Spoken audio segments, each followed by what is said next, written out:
안녕하세요. 저는 참 멋없게 파혼을 하고 다시 싱글의 삶을 누리고 있는 40살 여성입니다. 말 그대로 전 사랑하는 예비 신랑과 상당히 쪽팔린 상황에 처해 기가 막히게 파혼을 했습니다.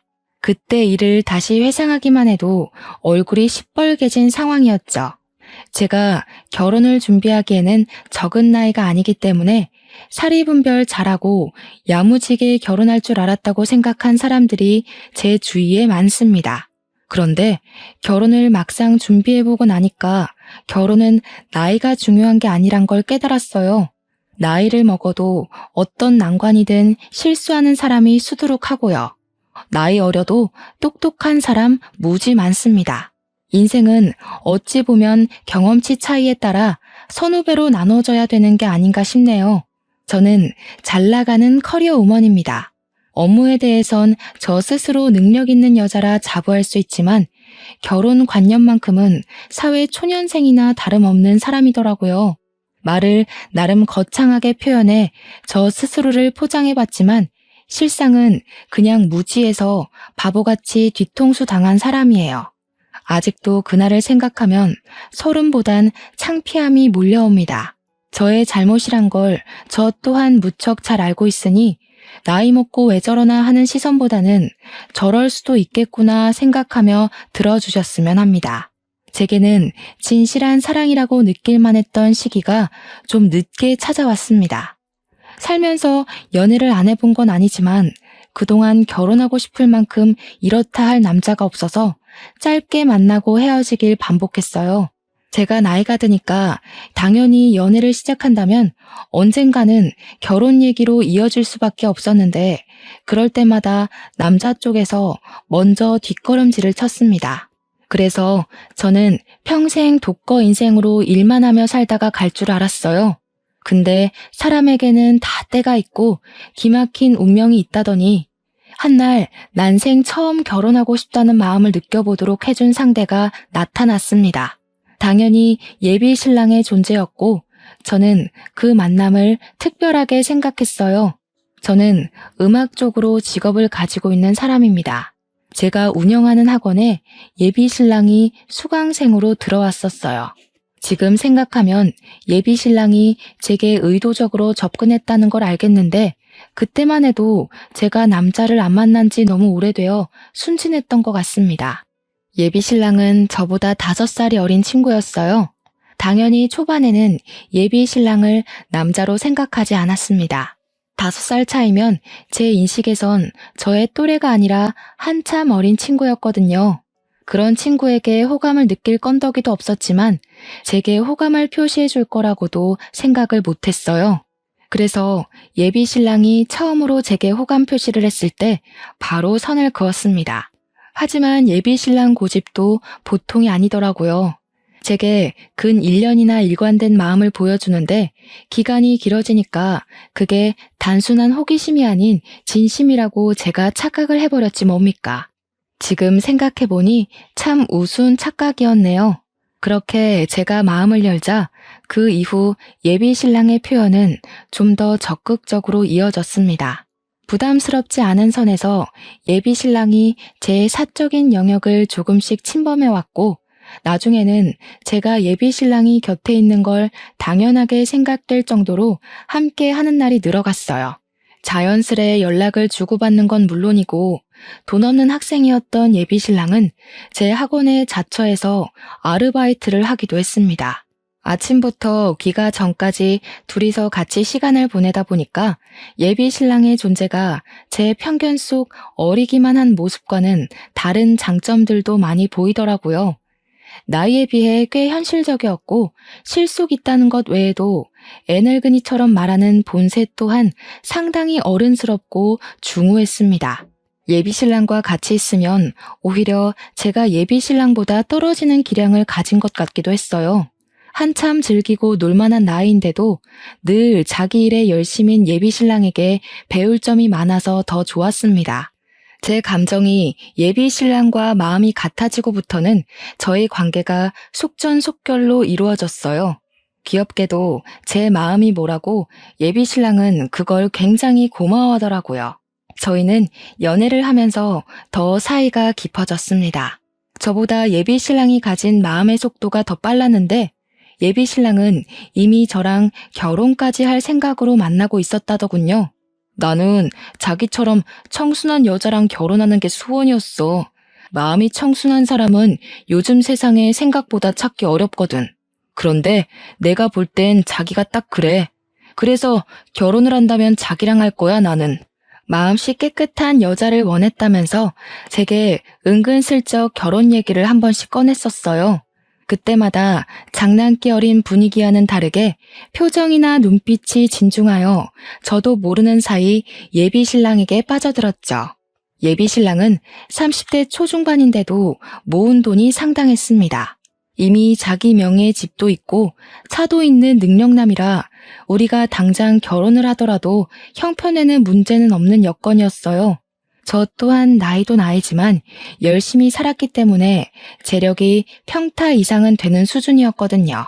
제가 연애보단 일에 미쳐 살며 저를 위한 투자를 많이 했던 사람이라 저도 돈 없어서 허덕여 본 지는 오래되었습니다. 이렇듯 저랑 예비 신랑은 마음만 맞는다면 언제든지 결혼을 준비해도 문제될 게 없는 사이였어요. 하지만 저는 당시 저희가 연애를 한 지는 고작 3, 4개월밖에 안 되었던 터라 아직 결혼을 고민하기엔 만남이 짧았다고 생각을 했습니다. 나는 결혼을 좀 더 진지하게 만나보고 알아본 후에 진행하고 싶어. 자기가 결혼할 준비가 다 됐다는 건 나로서도 믿음직한 부분이긴 해. 근데 우리 아직 만난 지 1년도 안 됐잖아. 나는 시간에 쫓겨서 급하게 결혼하고 싶진 않아. 고맙게도 예비 신랑은 제 의견을 존중해주며 더 이상의 진도는 서두르지 않았어요. 덕분에 마음 편히 한 2년 가까이 사귀다가 드디어 결혼을 약속하게 되었는데 그때는 제가 40살이 되었기 때문에 더는 고민할 수가 없어서 결단을 내리게 되었습니다. 결혼을 평생 안 할 거면 예비 신랑과 가벼운 만남만 가지다 헤어졌겠지만 저도 함께하고 싶은 사람이 생기면 결혼을 해야겠다고 생각은 하고 있었거든요. 그래서 저는 그 당시 결혼하고 싶은 사람이 생겼고 30대까지 내 삶을 즐겼다면 앞으로의 인생은 동반자와 함께 걸었으면 좋겠다 싶어서 예비 신랑의 청혼을 받았던 것입니다. 저는 결혼 준비를 하면서 웨딩드레스를 맞추고 식장을 맞추고 신혼집 알아보고 하는 게 전부 즐거웠어요. 사랑하는 사람과 함께할 새로운 미래가 너무 기대되어서 기분이 한껏 부푼 상태였죠. 하지만 여기까지가 제게 가장 설레고 좋았던 순간이었고 그 뒤로는 불길함의 징조가 하나둘씩 나타나기 시작했습니다. 제게 이상한 일이 일어나기 시작한 건 바로 양가 어른께 인사를 드리면서부터였는데요. 저희 집에 인사 간 것까지는 별다른 문제가 없었거든요. 그런데 예비 시댁에 갔을 땐 좀 이해할 수 없는 일들을 겪었습니다. 예비 시댁에 들어갔더니 예비 시모가 특히나 저를 엄청 반겨주었는데요. 예비 신랑이 화장실 간 사이 집 구경시켜주겠다며 저를 데리고 막 돌아다니다가 예비 시부모 방까지 들어가게 됐거든요. 그런데 예비 시부가 쓰는 책상에 웬 모르는 젊은 여자 사진이 하나 있더라고요. 그 옛날 책상들 보면 유리로 덮인 책상 있잖아요. 그 안에 젊은 여자 사진이 끼워져 있었어요. 예비 시모의 젊은 모습이라고 하기엔 사진 자체가 너무 현대식이라서 예비 시모는 아닌 듯 했고 예비 신랑한테 여동생이나 누나가 있냐고 하니 그건 또 아니었거든요. 웬만하면 모른 채 할 수도 있었지만 책상에 끼워놓을 정도면 어느 정도 소중한 사람이라는 거 아닙니까? 그래서 저는 대놓고 예비 시모한테 물어봐야 했어요. 물론 혹시 실례될 질문일지도 모르니 빙빙 둘러서 말입니다. 어머님, 이분은 누구세요? 대영 씨는 외동이라고 알고 있는데 혹시 어머님 젊었을 때예요? 되게 미인이시다. 옛날 사진을 요즘식으로 인화하신 거예요? 그렇게 물었더니 예비 시모가 자기 아들 자랑을 술술술 하다가 제가 가리키는 걸 보곤 급당황을 했습니다. 그리곤 사진에 대한 얘기는 생략하고 이상한 동문서답을 했어요. 이제 그만 밥 먹자더니 저를 데리고 급하게 거실 밖으로 나와버렸죠. 어르신이라서 그런지 아니면 제가 정말 물으면 안 될 일을 물어서 그런 건지 예비 시모 행동이 너무 부자연스럽더라고요. 그렇게 수상쩍게 나오는데 제가 더 궁금하지 않겠습니까? 일단 예비 시댁에선 마무리 잘하고 나와서 예비 신랑한테 따로 그 사진의 존재를 물었습니다. 엄마가 그 사진 아직 안 치웠나 보네? 사실 내가 지난번에 전 약혼녀 얘기한 적 있잖아. 걔랑 결혼까지 갈 뻔한 사이였는데 걔가 알고 보니 자기 집 형편을 사기쳤더라고. 그래서 파혼한 사람이야. 그러니까 한마디로 전 약혼녀 사진이 버젓이 있다는 겁니다. 그런데도 예비 시부모가 전 약혼녀 사진을 갖고 있는 건 예비 시댁과 그녀가 많이 친했었다고 그래서 그녀의 소식을 가끔씩 궁금해한다고 하는 겁니다. 예비 신랑은 제가 괜히 신경 쓸까봐 그는 그녀 욕을 더 하면서 자기 입장에서는 꼴도 보기 싫은 여자라고 했습니다. 예비 신랑이 파혼했다는 이력을 못 들은 게 아니었기에 그냥 싶었는데 그 변명 자체가 제게 그리 개운한 변명은 아니었어요. 도대체 전 약혼녀랑 집안이 얼마나 가까웠길래 도대체 그녀가 얼마나 자기 집 형편으로 사기를 쳤길래 책상에 사진까지 보관할 정도로 좋았던 관계가 파혼으로 치달았나 궁금했습니다. 물론 전 약혼녀랑 파혼하는 덕에 제가 예비 신랑을 만난 거라 당시에는 그저 그녀가 예비 신랑을 놓쳐줘서 고맙게만 느껴졌어요. 그렇게 결혼식 날짜가 3주 뒤로 바짝 다가왔습니다. 저와 예비 신랑의 관계는 여느 때처럼 돈독했어요. 당시 저는 앞으로 다가올 성대한 식을 위해서 살도 빼야 하고 피부 관리도 해야 하고 신혼여행지도 알아봐야 하고 이런저런 일들 때문에 정신없이 보냈는데요. 그 때문에 예비 시댁에서 봤던 그 사진 여부에 대해선 까맣게 잊어버리고 있었습니다. 그렇게 한창 바쁘게 지내고 있던 날 제게 문자 하나가 왔어요. 모르는 번호였지만 결코 무시할 수 없는 저를 향한 경고 메시지 같은 거였는데요. 저더러 현재 만나고 있는 사람이 김대영 씨 맞냐고. 그 사람 사기꾼이니까 결혼하지 말라는 간결하고도 강한 경고가 날라왔었어요. 느닷없이 날라온 문자는 황당한 내용이었음에도 불구하고 제 등골에 소름을 쫙 일으켰습니다. 근거 없는 말이니 무시하면 된다지만 이상하게 그 브레이커를 밟은 것처럼 제 심장이 덜컥 멈추게 되더라고요. 이 사람은 누군데 제 예비 신랑을 알고 있고 사기꾼이라고 하고 결혼을 하지 말라는 건지, 우리가 결혼을 한다는 사실은 또 어떻게 알고 있는 건지, 머리를 굴리면 굴릴수록 의문투성이었습니다. 그냥 지나칠 수 없는 문자였으나 검증되지 않은 메시지이니 일단은 답장을 하지 않고 그날을 넘겼습니다. 그럼에도 그날은 하루 종일 제 머릿속에 그 문자 내용들만이 가득했어요. 그리고 바로 그 다음날 제가 답장이라도 해주길 바라는 건지 같은 번호로 비슷한 분위기의 문자가 또 날라오더라고요. 문자 내용은 역시나 예비 신랑과 결혼을 하지 말라는 협박조의 설득이었죠. 저더러 자기 꼴 나고 싶지 않으면 당장 헤어지라면서 예비 신랑이 집도 차도 다 자기 명의라고 하지 않냐고 그거 다 구라라고 했고 예비 신랑이 본래 순진한 여자 께서 등쳐먹고 쉽게 살려는 제비 새끼라는 욕들이 가득한 내용이었습니다. 이런 문자는 하루 이틀을 시작으로 매일매일 날라오기 시작했어요. 그럴 때마다 저는 계속 읽고 무시했고 그 찝찝한 문자를 그저 누군가의 장난일 뿐이라고만 생각하려 했습니다. 하지만 그런 부정의 문자를 계속 받다 보니 점점 정신이 이상해지는 것 같더라고요. 시간이 갈수록 문자의 황당한 내용들이 진짜처럼 느껴지지 뭡니까? 아직 예비 신랑한테 말은 안 한 상태였어요. 문자 내용을 보면 볼수록 이걸 보내는 당사자가 예비 신랑과 결혼 직전에 헤어졌다던 전 약혼녀의 존재 같았거든요. 왠지 제가 먼저 상황의 진위를 알아내고 싶었습니다. 혹시라도 이 문자들이 사실이라면요? 썩은 동아줄이 아니라면요?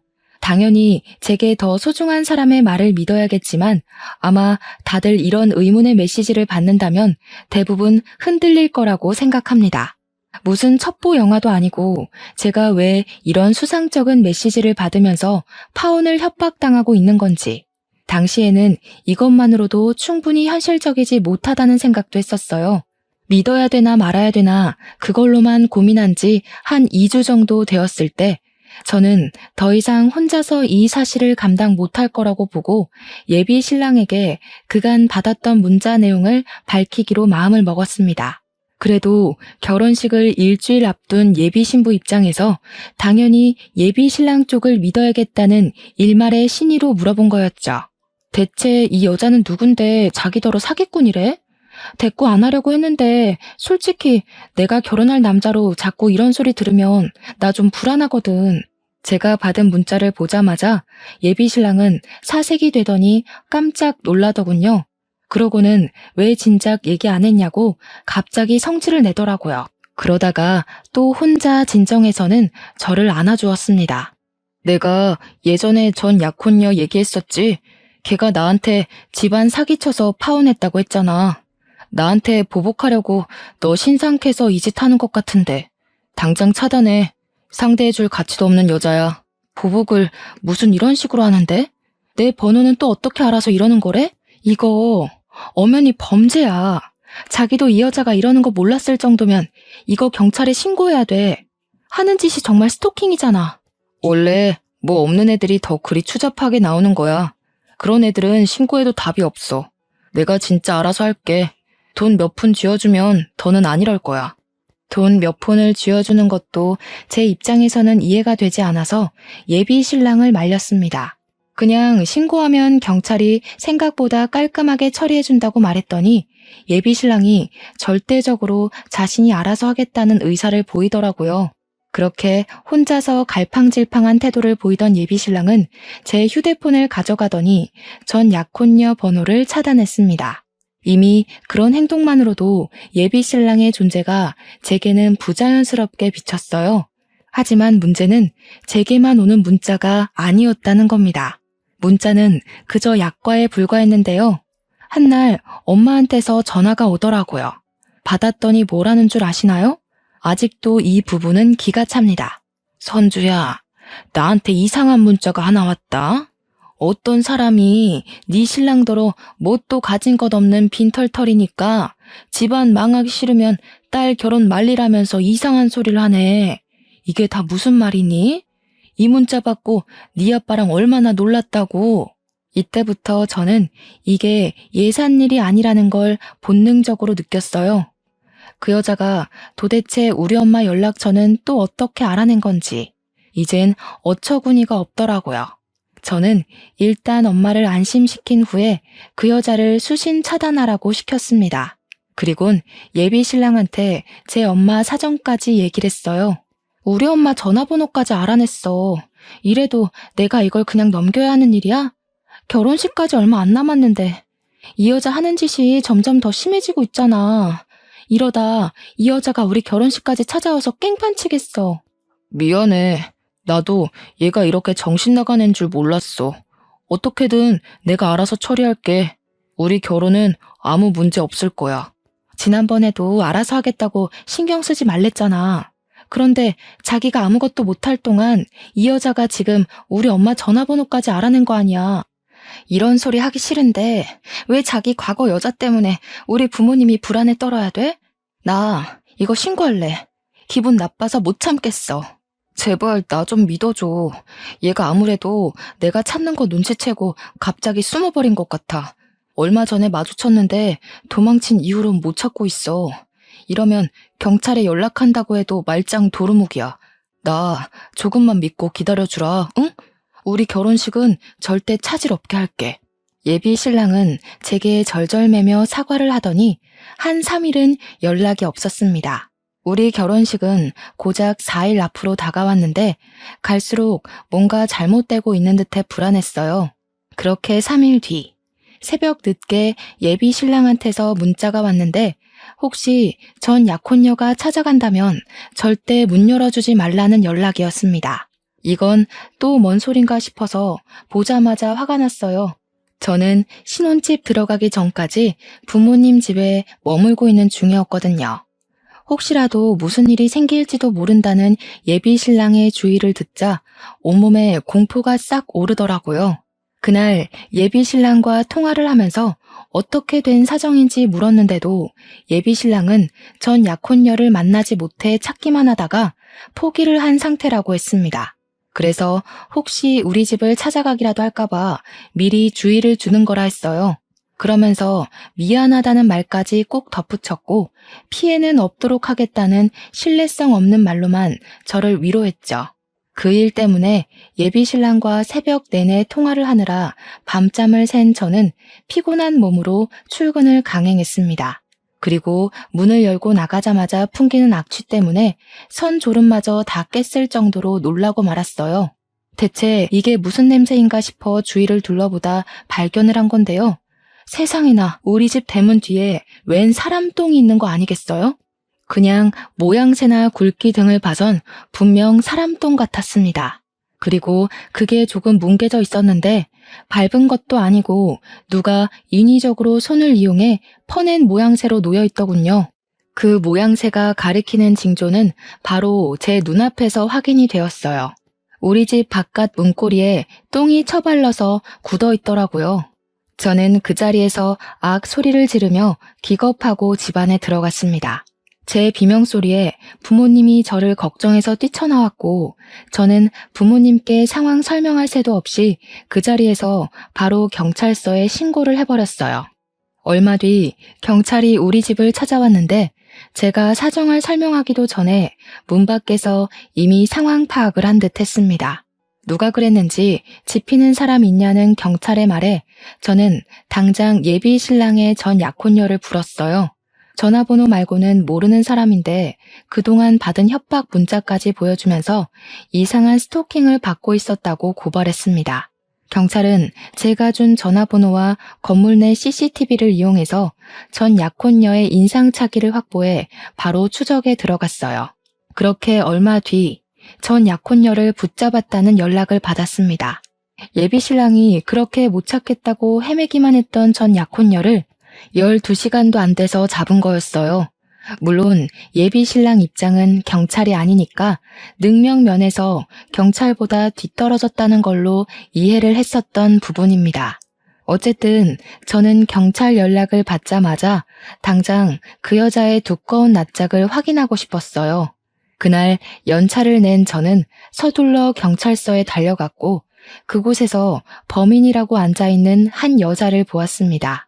제가 생각한 것과 달리 너무 순하게 생긴 시골 아가씨가 한 명 있었어요. 전혀 나쁜 짓 할 것처럼은 안 생긴 분위기였단 뜻입니다. 그 여자는 자기 죄를 인정하는지 아무런 미동 없이 고개만 숙이고 있었는데 경찰이 그 여자의 신원을 밝혀주지 않았다면 그런 추잡한 짓을 한 여자라고는 생각 못했을 겁니다. 경찰 덕분에 저는 그 여자가 전 약혼녀라는 걸 알았고 바로 그 전 약혼녀를 붙잡고서 그동안 받았던 스트레스를 쏟아냈어요. 도대체 당신 정체가 뭐야? 우리한테 왜 이래요? 이미 대영씨랑 헤어진 사이라면서요. 그쪽이 대영씨한테 사기 쳐놓고 왜 대영씨더러 사기꾼이라고 하는 건데요? 이거 엄연히 스토킹이에요. 이럴수록 그쪽만 더러운 꼴 당하는 거 몰라요? 그 인간이 그러던가요? 저보고 사기꾼이라고? 아주 살려고 발버둥을 치고 있구만. 저기요. 정신 똑바로 차리고 믿어야 될 걸 믿으세요. 40살이면 사회생활 좀 하셔서 사람 보는 눈 있을 거 아니에요. 그 인간이 하는 말 중에서 여태껏 확신할 만한 구석이 있었던가요? 전 약혼녀는 순한 얼굴과 다르게 예비 신랑을 비꼬면서 가소롭다는 듯 얘기를 했습니다. 그리고 저는 이 여자의 말을 다시 곱씹을 수밖에 없었어요. 예비 신랑이 하는 말에 확신한 적 있었냐는 전 약혼녀의 도발은 저를 더 불안하게 만들었거든요. 저도 모르게 예비 신랑의 행실을 곱씹어 봤는데 이 여자 질문에 알맞은 답이 당장 떠오르지 않더라고요. 결국 저한테 고맙다고 인사하게 될걸요? 제가 그쪽을 도울 입장으로 이런 흙구덩이에 발을 담그는 건 아니고요. 저도 크게 당한 게 있어서요. 저야말로 그 자식 좀 만나고 싶은데 이 쥐새끼 같은 놈이 보통 날쌘 게 아니네요. 무슨 소리예요? 대영 씨를 만나고 싶다고요? 대영 씨가 당신 찾으려고 얼마나 마음 졸였는데요. 지금도 우리 결혼식 앞두고 당신이 이상한 문자로 협박하는 바람에 혼자서 당신 찾느라 생활도 엉망이 됐다고요.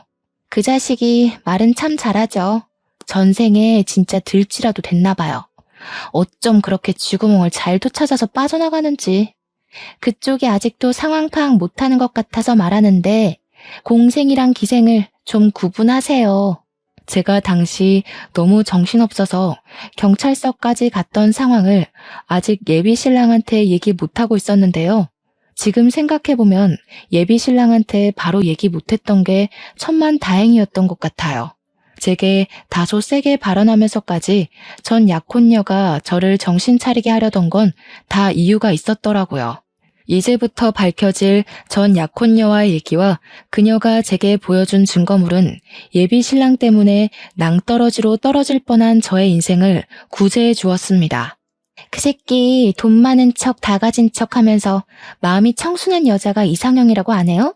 너 같은 여자랑 결혼하는 게 꿈이라고 안 하던가요? 그거 다 그 새끼 수법이에요. 이 정도로 뒤구린 인간이면 사정을 잘 몰라도 결혼식을 취소해야 되겠다는 생각 안 들어요? 나 같으면 진이 따지고 말고 할 것 없이 그런 찝찝한 놈 바로 버릴 텐데. 전 약혼녀 입에서 예비 신랑이 제게 했던 고백을 듣는 것만으로도 이미 충격인데 그녀가 하는 말은 더 이상 제가 예비 신랑을 신뢰할 수 없도록 만들었습니다. 예비 신랑이 전 약혼녀한테 접근했던 건 예비 신랑이 전 약혼녀에 대한 사전 조사를 제대로 안 해서 전 약혼녀가 상가 건물 몇 채는 갖고 있는 줄 알고 접근을 했었다네요. 뒤늦게 전 약혼녀에게 몇 억 가치의 건물이 없다는 걸 알고는 가차없이 버렸다고 했어요. 그런데 중요한 건 이런 수법을 당한 여자가 한둘이 아니었다는 겁니다. 전 약혼녀는 자기가 제일 긴 세월간 예비 신랑한테 사기를 당했다가 까였고 자기 부모님 통장을 훔쳐간 예비 신랑을 쫓기 위해서 이를 갈며 예비 신랑의 다른 약혼녀들까지 만나서 고소하기로 마음을 모아왔다고 했어요. 그러면서 제게 보여준 고소 동의란에는 무려 18개의 서명이 기재되어 있었습니다. 그 여자들은 제 눈앞에 있는 전 약혼녀를 빼고는 하나같이 예비 신랑보다 연상이었고 재산이 기본적으로 억대에다 직업은 한 자리 하는 사람들이라고 했어요. 그러니까 전 약혼녀는 예비 신랑의 실패작 같은 부분이었다는 걸로 해석이 되었습니다. 그래서 전 약혼녀와 만난 시간이 아까웠던지 그녀의 부모님 통장에 손을 댔었나 봐요. 모든 걸 세세하게 들었음에도 이건 결국 말뿐이라고만 생각하고 싶었던 게 당시 제 마음이었어요. 소중한 사람에게 당한 배신을 한순간에 믿는다는 거, 그거 정말 어려운 일이거든요. 그리고 예비 신랑을 향한 제 마음속의 기대가 단 한 톨도 남지 않을 때까지 믿어야만 돌아설 때도 미련 없이 등을 보일 수 있잖아요. 이 사람들이 우리 신랑이랑 관련 있다는 걸 어떻게 증명해요? 개인적인 앙금 때문에 일 꾸며서 우리 사이 망치려는 거 아니에요? 그쪽 집안 형편 안 좋은 편이라면서요. 괜히 우리 신랑 재력이 아까워서 붙잡고 싶은 거 아닌가요? 부정하고 싶겠죠. 저뿐만 아니라 고소에 동의한 여자들도 다 그쪽처럼 그렇게 부정했대요. 새파랗게 어린 놈한테 사기당한 게 쪽팔려서 모른 척 눈 감고 넘겼던 건데 아직도 그렇게 살고 있다고 하니까 늦게나마 깜빵에 넣고 싶나 봐요. 다들 저한테 뭘 보내줬는지 아세요? 저는 이미 심하게 흔들려 버렸지만 예비 신랑이 제게 보여준 진심이 거짓이었다는 걸 믿고 싶지 않아서 자꾸만 전 약혼녀한테 따졌어요. 어쩌면 저도 모르게 예비 신랑을 마음 놓고 돌아설 수 있도록 더 확실한 증거를 갈구했다고 봐도 될 것 같네요. 그렇게 저는 전 약혼녀가 마지막으로 보여주는 증거물에서 완벽하게 무너지고 말았는데요. 그녀가 보여준 것은 다름 아닌 18명의 여자들이 보내온 예비 신랑과의 웨딩 사진이었어요.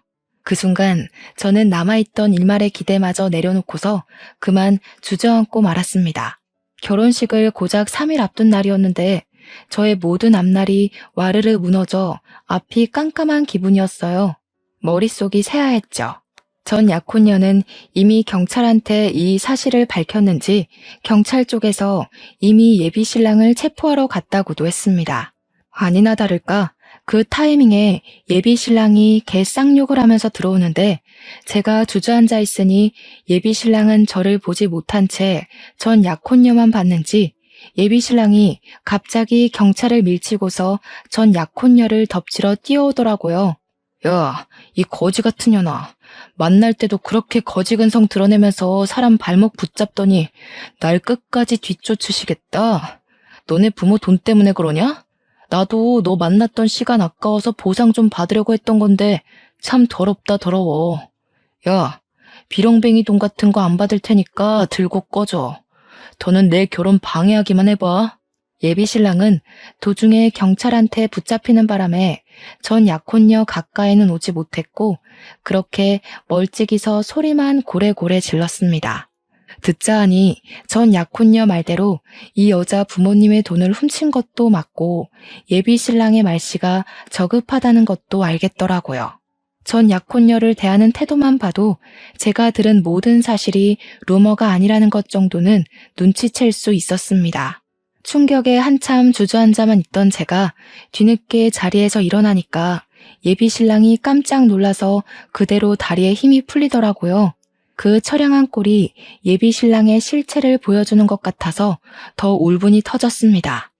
예비 신랑은 경찰을 바로 뿌리치고 제게 달려왔어요. 자기가 왜 어떻게 여기 있어? 이 여자가 또 뭐라고 한 거지? 둘이 따로 만났던 거야? 이 여자 정신 나갔으니까 내가 연락하지 말라고 했잖아. 예비 신랑은 혼자서 극도로 흥분을 했다가 불안해하면서 금세 제 손을 잡아왔습니다. 이제 보니 이런 오락가락한 태도가 예비 신랑의 특징인 것 같더군요. 화냈다가 바로 꼬리 내리는 짓 말입니다. 뭐가 그렇게 놓치기 아까워서 나한테 끝까지 숨겼니? 네가 나한테 알아서 하겠다고 떵떵거려 놓고 정작 보여준 게 이런 꼴인데 내가 뭘 얼마나 더 믿어줘야 돼? 지금 이 여자가 하는 말보다 네 말이 더 개똥으로 들리는데? 그래, 알아. 그럴 수밖에 없겠지. 나는 저 여자 입노름에 당하고 있는 피해자고 저녀는 가해자니까. 작정하고 얘기를 꾸며온 사람이랑 밑도 끝도 없이 당하는 사람이랑 어떻게 말하는 수준이 같겠어. 예비 신랑은 제 손을 불끈 쥐고서 어떻게든 저의 돌아간 눈빛을 되찾으려고 노력했습니다. 하지만 제 머릿속의 생각은 온전히 한 방향뿐이었어요. 제게 믿음을 갈구하는 이 손으로 예비 신랑이 18명 여자의 뒤통수를 쳤다는 생각에 그저 화가 치밀어 오르기만 했죠. 이제는 저까지 해서 19명을 속인 셈이겠네요. 이 상태로 예비 신랑을 믿기에는 제가 너무 많은 걸 알아버렸고 온갖 정이 다 떨어져서 소름까지 끼쳤으니 예비 신랑한테 돌아가기엔 너무 멀리 와버렸습니다. 저는 예비 신랑의 손길을 바로 뿌리치곤 그대로 귀싸대기를 한데 뒤통수까지 2대를 날렸어요. 야, 이 정신 나간 새끼야. 나는 그래도 너 끝까지 믿으려고 했어. 누가 누구한테 사기를 쳐? 인생이 만만하니? 그렇게 심심했어? 어떻게 18명을 등쳐먹을 수가 있어? 저기요. 왜 다른 여자 말을 믿냐고. 내가 말했잖아. 저 여자 스토커 같은 거야. 나 자기한텐 다 떳떳하다니까. 왜 증명되지도 않은 루머를 믿고 그래? 네가 정상적인 새끼였으면 이런 상황이 꼬이지도 않았겠지. 누나들이 돈 좀 있을 것 같으니까 어떻게든 연상한테 붙어먹으려고 그랬니? 참 좋은 여자들로 잘도 골랐더라. 이런 것도 재주라고 봐주고 눈 감아줘야 되는 거야? 무슨 얘기를 어떻게 꼬아들었는지 모르겠는데 내가 사기친 게 아니라 그 여자들한테 사기를 당한 거라고. 제정신이 아니고서야 어떻게 그 많은 사람들한테 한 놈이 사기를 치겠어. 어느 쪽이 좀 더 실현 가능한 일인지를 잘 판단해 봐야지. 무작정 듣는 대로 믿으면 어떡해. 예비 신랑은 정말 끝까지 잘못을 인정하지 않고 꽁무니를 빼더군요. 도대체 뭘 믿고 경찰서에서까지 발뺌을 하는 건지 놀랍기만 했습니다. 황당했던 저는 전 약혼녀 폰에 있는 18개의 웨딩 사진을 예비 신랑 눈앞에 들이밀었어요. 그러니까 이젠 뭐라고 하는 줄 아십니까? 그 여자들이랑 연애만 했대요. 하지만 사귀는 절대 친정은 없었고 단지 웨딩 사진을 찍기만 하면 관계가 파투났다면서 자기한테 그런 안 좋은 사주 같은 게 신 것 같다는 등의 해명을 하기 시작했습니다. 그 와중에도 저와의 결혼만큼은 밀어붙이고 싶었는지 자기의 파혼 팔자 좀 고쳐달라고 우스운 소리로 매달리지 뭡니까? 네 놈이 사람을 얼마나 호구로 봤는지 모르겠는데 하나 간과한 게 있다. 누나들이 너보다 배운 게 더 많아서 하찮은 제비새끼한테 당한 거 쉬쉬 못 넘겨주거든. 돈 없이는 이 세상 못 살 것 같지? 깜빵세계는 등 처먹으면서까지 동국을 안 해도 잘 살 수 있는 곳이거든. 너한테 아주 딱인 곳이라서 우리가 친히 처박아 두려고. 감방 존재는 또 무서운지 예비 신랑이 시겁해서 무릎까지 꿇었는데요. 찌질하게 질질 짜면서 그제야 진실을 고백하더라고요. 사기친 것도 인정을 했고 저한테 부끄러운 짓을 한 것도 맞는다고요. 그러면서 또 갑자기 자기 집안 형편이 어려운 걸로 동정심을 사려고 하더군요. 그걸 보고 느꼈습니다. 여태 제가 예비 신랑을 많이 봐주고 좋게 좋게 넘어가 줬다는 걸요. 네가 내 돈까지 등쳐먹었으면 나 네 면상 두 대로 안 끝냈어. 남자 구실하게 내버려 둔 것만으로도 감사해야 될 거다. 네가 우리한테 사정해야 되는 건 살려달란 소리가 아니라 돈 갚을게요. 그래야 되는 거야 이 애새끼야. 이참에 깜빵 가서 인생교육 좀 받다 나와. 이미 경찰 내부의 사람들은 무릎 꿇고 있는 예비 신랑을 하찮게 바라보는 분위기였습니다. 거기다 대고 전 약혼녀는 그런 예비 신랑 앞에서 그동안 예비 신랑이 사기쳤던 연상녀들 이름을 다 읊어주었어요. 변호사 선임비 많이 들겠다고 파이팅 응원을 해줬죠. 정말 제가 다 쪽팔려서 고개를 들기가 힘들었습니다. 저런 사기꾼 하나 알아보지 못하고 그동안 저놈 옆에서 시시덕거리며 보낸 세월이 모조리 창피함으로 남아버렸어요. 요즘 말로 흑역사라고 하나요? 사연 쓰는 곳이 아니었다면 제 지인들 앞에서는 감히 얘기를 꺼내보지도 못했을 정도로 민망했습니다. 그래도 저는 돈을 뺏기지 않아 다행인 셈이었어요. 다른 여자들은 예비 신랑한테 빌려준 돈이 상당하더라고요. 아마 제가 경제관념에서는 다소 냉정한 타입이라 예비 신랑이 은근슬쩍 보냈던 시그널을 못 알아챈 것일 수도 있습니다. 어쩌면 예비 신랑이 제게 돈을 뜯어가지 못해서 저와 결혼까지 진행하려고 했을 수도 있겠네요. 이래나 저래나 저는 운 좋게 나름대로 피해자 신세를 면했잖아요.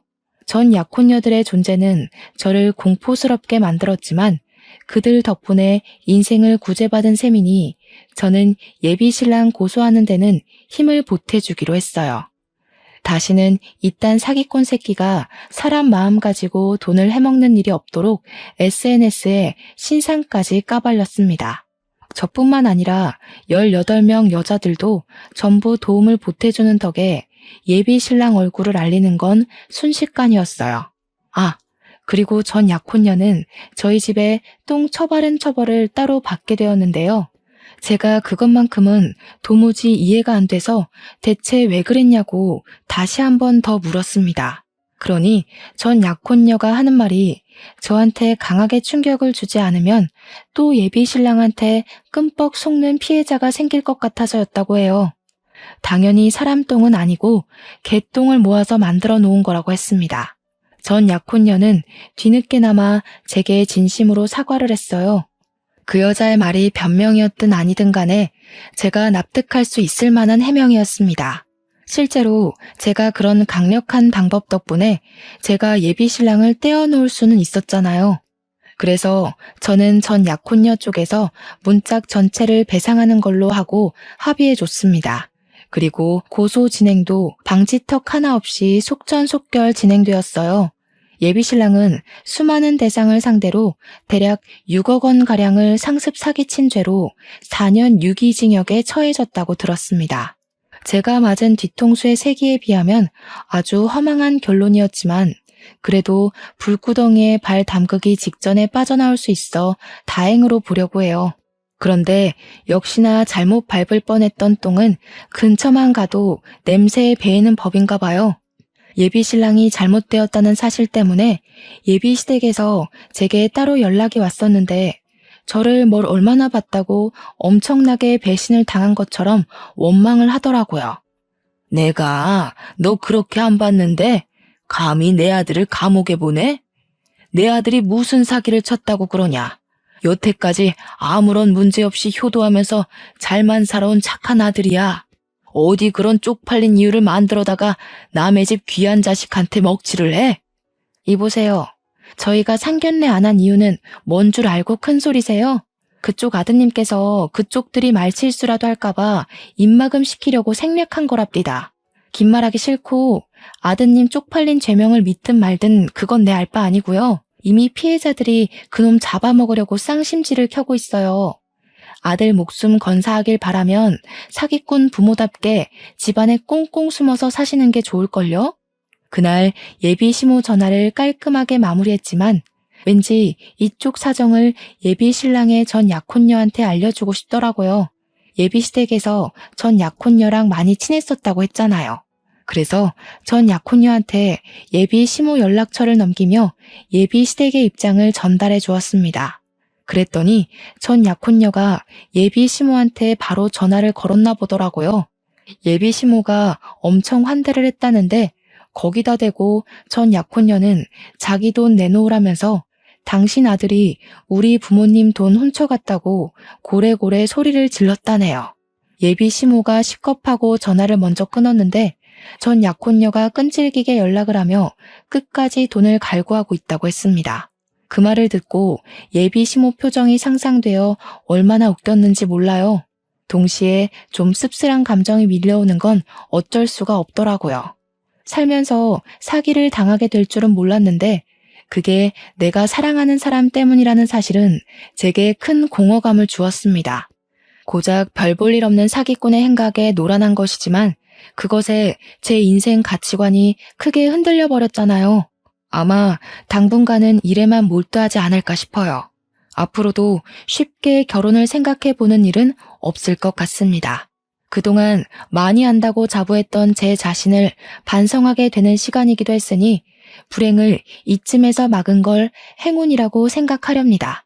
사연을 마무리 짓는 이 와중에도 창피해서 얼굴이 화끈거리네요. 저라도 지나가다 이런 사연이 보이면 고개를 저었을 것 같긴 합니다. 그래도 사연 당사자 입장에서 말씀드리자면 말은 창피하다 전했어도 힘든 건 힘든 거더라고요. 근본적으로 제가 소중히 생각하고 믿던 사람에 대한 배신이잖아요. 이런 부분을 생각하고 들어주셨다면 제 허탈한 기분이 좀 더 잘 전달되지 않았을까 싶습니다. 아무튼 나이 40살이 되어서야 한 번 더 인생을 돌아보게 된 한 노처녀의 속풀이였어요.